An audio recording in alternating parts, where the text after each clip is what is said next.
Hi అండి, నమస్తే. నేను మీ దేవి. వెల్కమ్ టు నాదే క్రియేషన్స్. ఈరోజు వీడియోలో మనం పచ్చిశనగపప్పుతో ఇంతవరకు మీరు యూట్యూబ్లో చూడని ఒక టేస్టీ ట్రెడిషనల్ స్వీట్ ఐటమ్ గుల్ల మైసూర్ పాక్ని ఎలా ప్రిపేర్ చేసుకోవాలో చూద్దాం. శనగపప్పుతో మైసూర్ పాక్ అనకండి, ఇదైతే చాలా బాగుంటుందండి. మీరు రెగ్యులర్గా చేసుకునే శనగపిండి మైసూర్ పాక్ అంటే ఇదైతే టేస్ట్ అయినా ఫ్లేవర్ అయినా చాలా డిఫరెంట్గా ఉంటుంది. మీరు ఒకసారి దీన్ని ట్రై చేయండి, మీ ఇంట్లో వాళ్ళకైతే ఖచ్చితంగా నచ్చుతుంది. చూడండి, గుల్లగా చాలా చక్కగా నోట్లో వేసుకోగానే కరిగిపోయే విధంగా ఉంటుంది. చూసారా, ఎయిర్ గ్యాప్స్ అనేవి మనకి ఎంత చక్కగా కనబడుతున్నాయో. మరి ఎంతో టేస్టీగా సింపుల్గా మీరు మొదటిసారి అయినా కూడా చాలా ఈజీగా ప్రిపేర్ చేసుకోగలిగేలా ఈ గుల్ల మైసూర్ పాక్ని పచ్చిశనగపప్పుతో ఎలా చేసుకోవాలో ఈరోజు మనం వీడియోలో చూద్దాం. మీరు ఒకసారి దీన్ని ట్రై చేయండి, ఎలా వచ్చిందనేది నా కామెంట్ సెక్షన్లో తెలియచేయండి. మరి ఎంతో టేస్టీగా ఈ గుల్ల మైసూర్ పాక్ని తయారు చేసే ఆ సింపుల్ ప్రాసెస్ ఏంటో ఈరోజు వీడియోలో చూద్దాం. మరి గుల్ల మైసూర్ పాక్ కోసం స్టవ్ మీద ఒక కడాయిని పెట్టుకుని దాంట్లో 1 కప్పు వరకు శనగపప్పుని యాడ్ చేసుకోండి. ఇలా శనగపప్పుని యాడ్ చేసుకున్న తర్వాత మంటని లో ఫ్లేమ్లోనే ఉంచుకొని నెమ్మదిగా వీటిని చక్కగా ఫ్రై చేయండి. అంటే మనకి మంచి అరోమా వచ్చేంత వరకు ఫ్రై చేసుకోవాలి. చూడండి, చక్కగా ఫ్రై అయిపోయింది, అలాగే మంచి అరోమా వస్తుంది కదా. ఇప్పుడు స్టవ్ ఆఫ్ చేసేసుకొని వీటిని కంప్లీట్గా కూల్ అవనిద్దాం. ఇవి మనకి కంప్లీట్గా కూల్ అయిపోయాయి. ఇప్పుడు ఇలా ఒక మిక్సర్ జార్ తీసుకుని దాంట్లో మనం ఫ్రై చేసి పెట్టుకున్న ఈ శనగపప్పుని యాడ్ చేసేసుకోండి.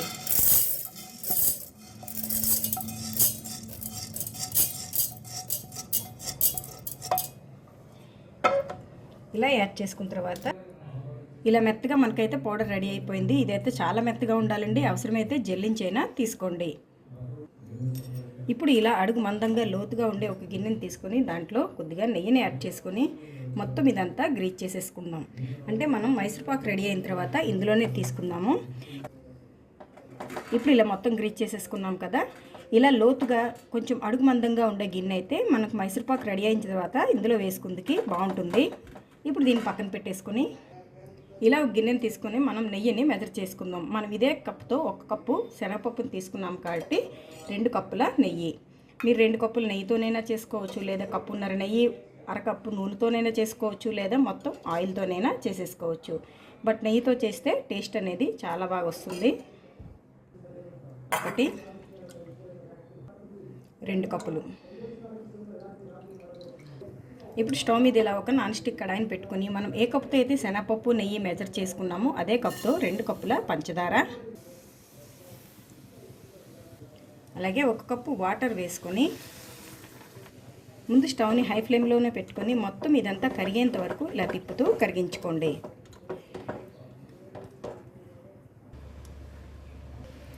మనకు పంచదార కలిగి చక్కగా ఇలా నురుగులా వస్తున్నప్పుడు స్టవ్ని ఇప్పుడు మీడియం ఫ్లేమ్లోకి అడ్జస్ట్ చేసుకొని ఒక తీగ వచ్చేంత వరకు పాకాన్ని ప్రిపేర్ చేసుకోవాలి. ఇప్పుడు ఒకసారి పాకాన్ని చెక్ చేసుకుందాం.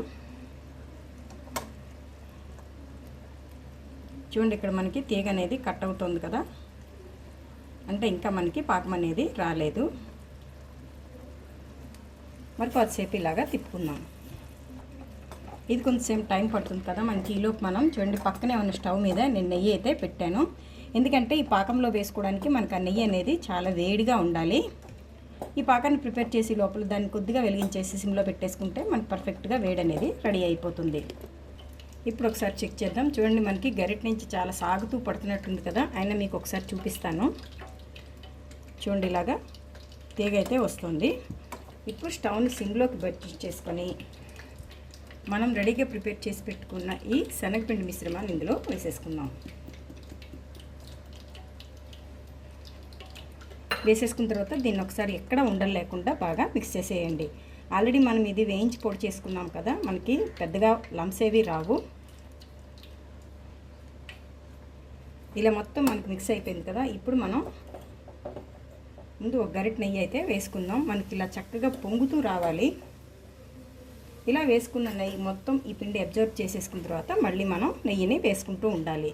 అలా మొదటిసారి వేసిన నెయ్యి కరిగిపోయి మొత్తం అందులో మిక్స్ అయిన తర్వాత మళ్ళీ రెండోసారి వేసుకుంటూ అలా మొత్తం మనం పాకాన్ని ప్రిపేర్ చేసుకోవాలి. చూడండి, ఇప్పుడు మనకి నెయ్యి మొత్తం అబ్జర్వ్ అయిపోయింది కదా. ఇప్పుడు మళ్ళీ ఇంకొక గరిటెని వేసుకుందాం. ఇలా ఈ ప్రాసెస్ అనేది జరుగుతూనే ఉండాలి. మనకి పాకం తిప్పినంతసేపు మనకు నెయ్యి కూడా వేడిగా ఉంటూనే ఉండాలి. మనకి నెయ్యి వేడి తగ్గిపోయినా ఇది సరిగ్గా తిప్పకపోయినా మనకి అడుగు పట్టేసి టేస్ట్ మొత్తం పాడైపోతుంది. చూడండి మనకి పాకం చక్కగా ప్రిపేర్ అయింది, ప్యాన్ నుంచి సెపరేట్ అవుతుంది. అలాగే మనకి మధ్య మధ్యలో ఎయిర్ గ్యాప్స్ అనేవి నురుగులా కనబడుతున్నారు కదా, అంటే మనకి పాకం అనేది రెడీ అయిపోయింది. ఇప్పుడు ఈ మిశ్రమంలో మిగిలిన నెయ్యిని మొత్తాన్ని వేసేసుకొని అస్సలు కదిపించకుండా మనం రెడీగా పెట్టుకున్న ఈ గిన్నెలోకి ట్రాన్స్ఫర్ చేసేసుకుందాం.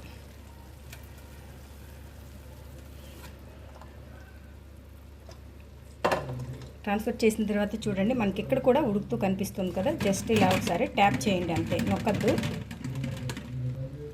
ఇలా ట్యాప్ చేసిన తర్వాత 2 మినిట్స్ పాటు ఇలా ఉంచేయండి.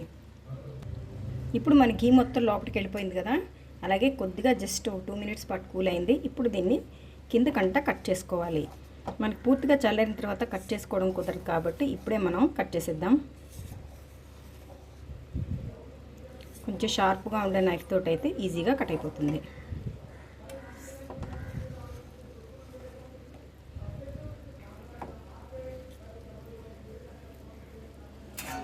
ఇలా మొత్తం కట్ చేసేసుకున్న తర్వాత దీని మీద ఒక మూతను పెట్టేసి మినిమం 3 అవర్స్ పాటైనా ఇలా పక్కన పెట్టేసుకోండి.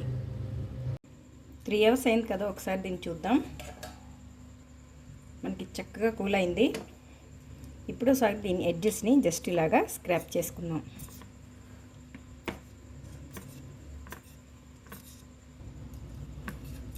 ఇలా స్క్రాప్ చేసుకున్న తర్వాత ఇప్పుడు దీన్ని ఇలా దీని మీద ప్లేట్ని పెట్టేసుకొని బోర్లించేద్దాం.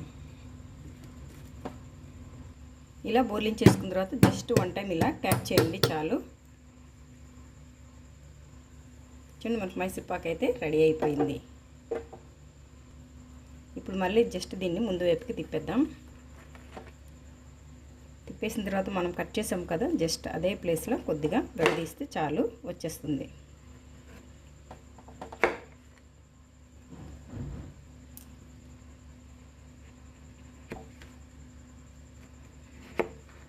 ఇలా విడదీసేసుకోవడమే అంతేనండి. సెపరేట్ చేసేసుకుంటే మనకి గుల్ల మైసూర్ పాక్ అయితే రెడీ అయిపోయింది. చూడండి ఎంత చక్కగా వచ్చింది. మనకి ఎయిర్ గ్యాప్స్ అయితే చక్కగా కనబడుతున్నాయి కదా.